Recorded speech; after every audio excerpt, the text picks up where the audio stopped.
Hello friends, 555 शक्ति channel में आप सभी का एक बार फिर से बहुत बहुत स्वागत है। फ्रेंड्स, ट्विन फ्लेम जर्नी में बहुत सारे लोगों को मैंने देखा है इनर वर्क गलत तरीके से करते हैं या फिर इनर वर्क से इरिटेट होते रहते हैं, यानी मेडिटेशन से, चक्रा से इरिटेट होते हैं या फिर वो कर नहीं पाते हैं, मन नहीं लगता है, जो कुछ भी है।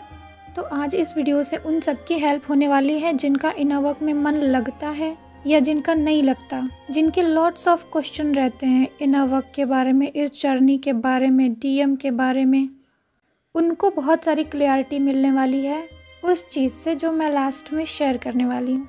तो उसके बारे में बताने से पहले हम अभी इनर वर्क के बारे में बात करेंगे और ये जानेंगे कि क्या इनर वर्क करने के और तरीके होते हैं, इनर वर्क को इंटरेस्टिंग बनाया जा सकता है, उसको और शॉर्ट किया जा सकता है।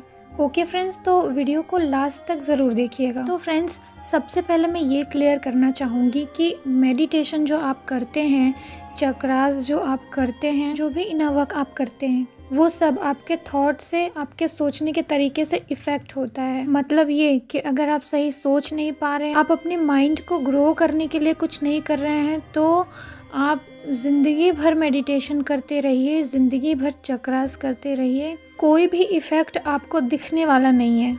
ऊपर से आपको इसका साइड इफ़ेक्ट दिख सकता है अगर आपका थॉट प्रोसेस सही दिशा में नहीं जा रहा। इसी चीज़ को आज मैं क्लियर करने वाली हूँ, क्योंकि बहुत सारे लोग गलत तरीके से जो इनर वर्क कर रहे हैं, कहते हैं कि हम इतने दिन से इनर वर्क कर रहे हैं, मेडिटेशन बहुत टाइम से कर रहे हैं या चक्रा बहुत टाइम से कर रहे हैं, लेकिन हमसे हो ही नहीं रहा। मतलब कि ना इनर वर्क में ध्यान लग रहा है, ना कोई चक्रा एक्टिवेट हो रहा है। और सबसे बड़ी बात कि इनर वर्क करने का जो एक पॉजिटिव इफ़ेक्ट होता है वो नहीं आ रहा है उनके अंदर। सब लोग इसे अपने ऊपर ना लें, मैं जानती हूँ इस वीडियो को देखने वाले बहुत सारे ऐसे लोग हैं जो बहुत समझदार हैं और बहुत अच्छे से इनर वर्क करते हैं, बट यहाँ पे वो लोग भी हैं जिन लोगों को अपने ऊपर इनर वर्क का ज़्यादा इफ़ेक्ट दिख नहीं रहा। तो ये वीडियो मैं इसीलिए लेकर आई ताकि इनर वर्क को लेकर आपका जो भी इल्यूज़न है दिमाग में वो निकल जाए। तो पहली बात तो मैं ये बता दूं कि सिर्फ मेडिटेशन करना, चक्रास करना या डीएनए क्लींजिंग कर लेना, ये सब इनर वर्क है पर फिर भी नहीं है। इनर वर्क है पर फिर भी नहीं है मतलब, इसको एक एग्जांपल से समझते हैं। जैसे कि आप लोग जानते होंगे असुर जो होते हैं, मतलब जो राक्षस होते हैं, वो लोग भी तपस्या करते हैं, वो लोग भी मेडिटेशन करते हैं, वो लोग भी अपना ध्यान अपने चक्रास पे लगा लेते हैं और अपना चक्रास भी एक्टिवेट कर सकते हैं, बहुत सारी शक्तियाँ भी हासिल कर सकते हैं। लेकिन आपने देखा होगा कि इससे उनका स्वभाव नहीं बदल जाता, बल्कि वो और भी ज़्यादा ताकतवर हो जाते हैं, और भी ज़्यादा घमंडी हो जाते हैं, और भी ज़्यादा राक्षस जैसा व्यवहार करने लगते हैं। इसी तरीके से जो अच्छे लोग होते हैं, जो साधु लोग होते हैं, वो अपने आप ही शुरू से अच्छे होते हैं, उनका माइंड अच्छा होता है, तो वो लोग भी मेडिटेशन करते हैं, वो लोग भी अपने चक्रास एक्टिवेट करते हैं, वो लोग भी ईश्वर में ध्यान लगाते हैं, उनको भी ईश्वर मिल जाते हैं और उनको भी बहुत सारी शक्तियाँ मिल जाती हैं जिसका उपयोग वो अच्छाई की तरफ करते हैं और भी ज़्यादा अच्छे हो जाते हैं।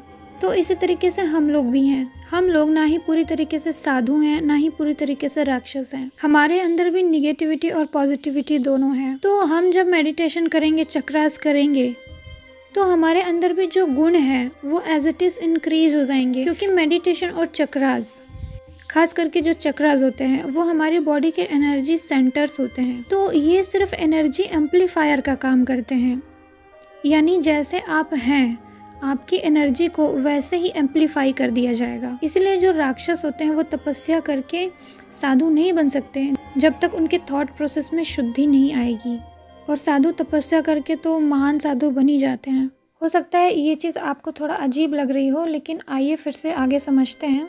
देखिए, क्यों कहा जाता है कि जब मेडिटेशन करो, साधना करो, तो आप अच्छे अच्छे काम ही करो, अच्छी चीज़ें ही देखो, ब्रह्मचर्य का पालन करो।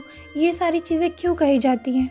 इसलिए कही जाती हैं ताकि आपका जो थॉट प्रोसेस है वो उस टाइम पे प्योर हो जाए, और जब आप मेडिटेशन करें या चक्रास करें या कोई स्पिरिचुअल वर्क करें तो वो चीज़ आपको नुकसान ना पहुंचाए। एग्जाम्पल के लिए, जैसे जो लोग भी चक्रास वगैरह करते हैं, उनको ये अनुभव होता होगा कि कई बार उनको बहुत सारी प्रॉब्लम्स होने लगती है, जैसे ओवर ईटिंग की प्रॉब्लम, या फिर उनके अंदर अगर लस्ट की फीलिंग है तो वो फीलिंग बहुत ज़्यादा बढ़ जाती है, उनके अंदर बहुत ज़्यादा सेक्सुअल एनर्जी इंक्रीज़ होने लगती है, या कोई एडिक्शन इशू है, स्मोकिंग इशू है, तो वो चीज़ उनके अंदर बहुत ज़्यादा बढ़ जाती है, वो बहुत ज़्यादा वो चीज़ करने लगते हैं। चक्रास के फ़ायदे भी हैं, अगर आप अच्छी चीज़ें कर रहे हैं, अच्छा काम कर रहे हैं, अच्छी चीज़ें देख रहे हैं, आपके अंदर अच्छाई है, तो वही अच्छाई को वो इंक्रीज़ करता है। अगर आप अपने क्रिएटिव साइड में उस एनर्जी को लगाना चाहते हैं, अगर आपने लगा दिया तो वो उसको भी बहुत अच्छा इंक्रीज़ कर देता है, आप बहुत अच्छा काम करते हैं। तो बेसिकली जो मेडिटेशन है, चक्रास है, जो आपको लगता है इस ट्विन फ्लेम जर्नी में सबसे ज़्यादा इम्पॉर्टेंट है, लेकिन आपको इसका बेनिफिट कैसे मिलेगा, ये एक्टिवेट एक्चुअली होगा कैसे? जब आप पॉजिटिव चीज़ें देखेंगे, जब आप पॉजिटिव चीज़ें सुनेंगे, जब आप पॉजिटिव एक्टिविटी करेंगे, तो जो आपका थॉट प्रोसेस है वो पॉजिटिव होगा, और तब जब आप मेडिटेशन करेंगे और चक्रास करेंगे, तब ये आपके पॉजिटिव थॉट्स को, पॉजिटिव एनर्जी को इंक्रीज़ करेगा। तब जाके आपको ये मेडिटेशन और चक्रास का बेनिफिट मिलेगा।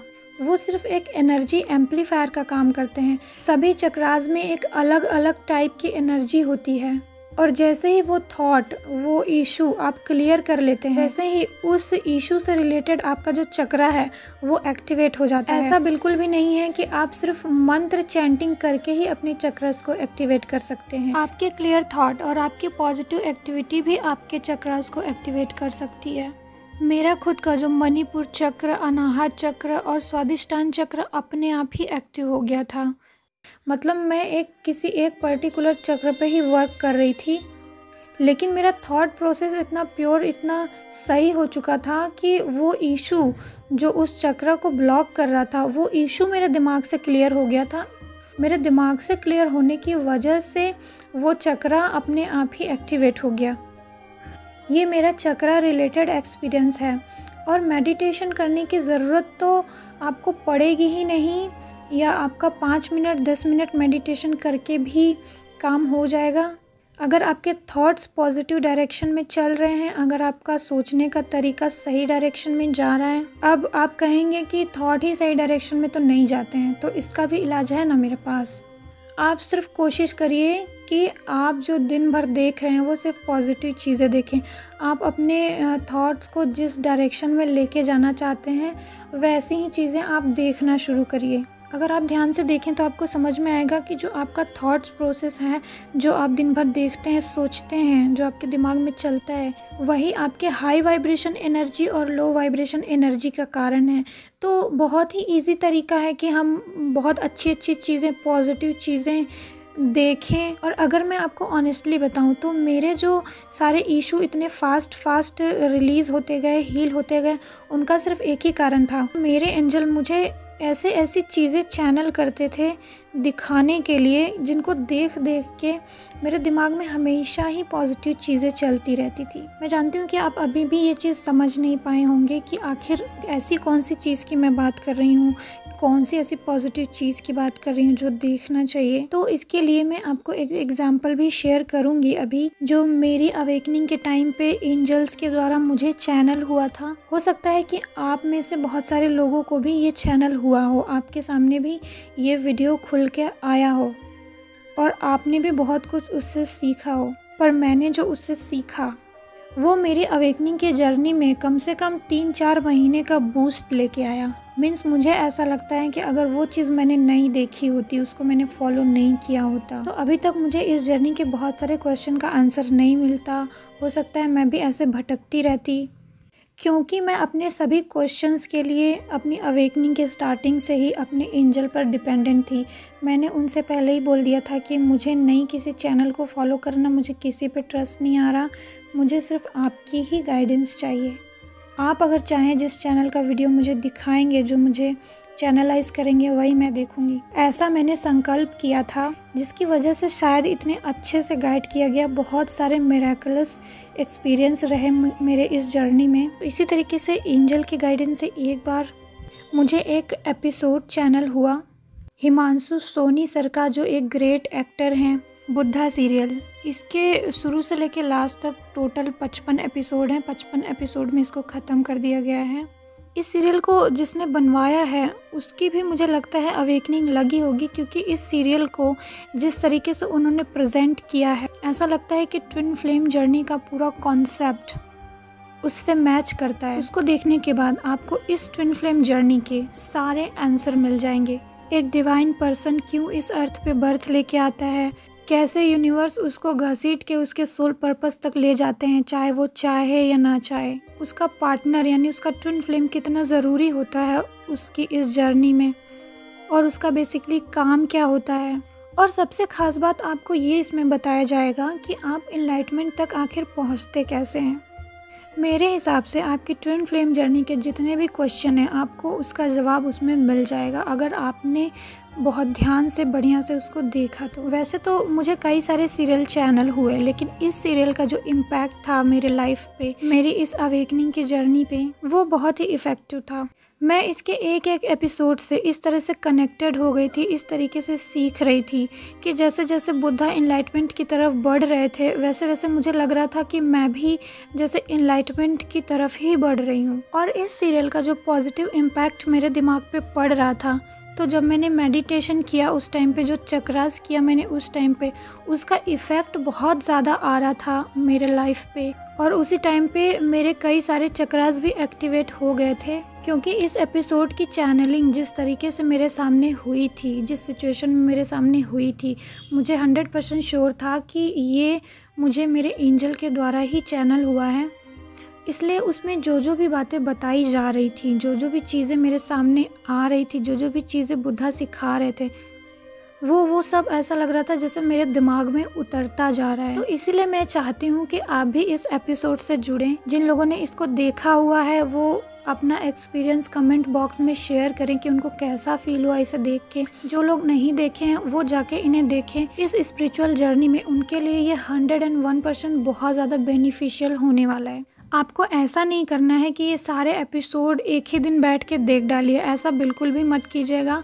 आप इसके 3 एपिसोड, 4 एपिसोड या 5 एपिसोड एक दिन में देखिए। साथ ही साथ आप अपने दिमाग को शांत रखते हुए मेडिटेशन कीजिए, और चाहे तो आप चक्रास भी कर सकते हैं, चक्रास भी कीजिए। लेकिन इस सीरियल के एक एक एपिसोड से कुछ न कुछ सीखने की कोशिश ज़रूर करिएगा। चाहे तो आप नोट्स भी बना सकते हैं। तो फ्रेंड्स, आज की वीडियो में मैं आपको यही बताना चाहती थी कि आप अपने इनर वर्क को बहुत ही ईजी, बहुत ही आसान कर सकते हैं, इंजॉयमेंट के साथ भी कर सकते हैं। बस आपको यही करना है कि ऐसी ऐसी चीज़ें देखनी है, ऐसी ऐसी एक्टिविटीज़ करनी है जो आपके थॉट्स को एक पॉजिटिव डायरेक्शन में ले जाएं। फिर देखिए आपका इनर वर्क कितना इजी, कितना इफ़ेक्टिव, कितना सिंपल लगता है। आपका फटाफट इशू हील होने लगेगा, क्योंकि आपका माइंड क्लियर होने लगेगा। आप अपने क्वेश्चंस के लिए, अपने डिसीजंस के लिए सेल्फ डिपेंडेंट हो जाएंगे। तो फ्रेंड्स, जैसी ज़रूरत होगी इनर वर्क पे आगे मैं और भी पॉजिटिव वीडियोस बनाऊंगी। डिस्क्रिप्शन बॉक्स में मैं उस सीरियल का, बुद्धा सीरियल का एक एपिसोड आपको शेयर कर दे रही हूँ। आप उसे ज़रूर फॉलो करें, आपको बहुत सारा फ़ायदा होगा। शुरुआत के कुछ एपिसोड्स में तो कहानी दिखाई जाती है, लेकिन आगे के एपिसोड काफ़ी ज़्यादा नॉलेजेबल हैं, और टोटल 55 एपिसोड ही हैं। और आज के लिए बस इतना ही। वीडियो अगर आपको पसंद आए तो इसे लाइक करें, मेरे चैनल को सब्सक्राइब करें। मैं फिर से आपको मिलूंगी एक नई गाइडेंस के साथ फ्रेंड्स। तब तक के लिए ओम नमः शिवाय, ओम साईं।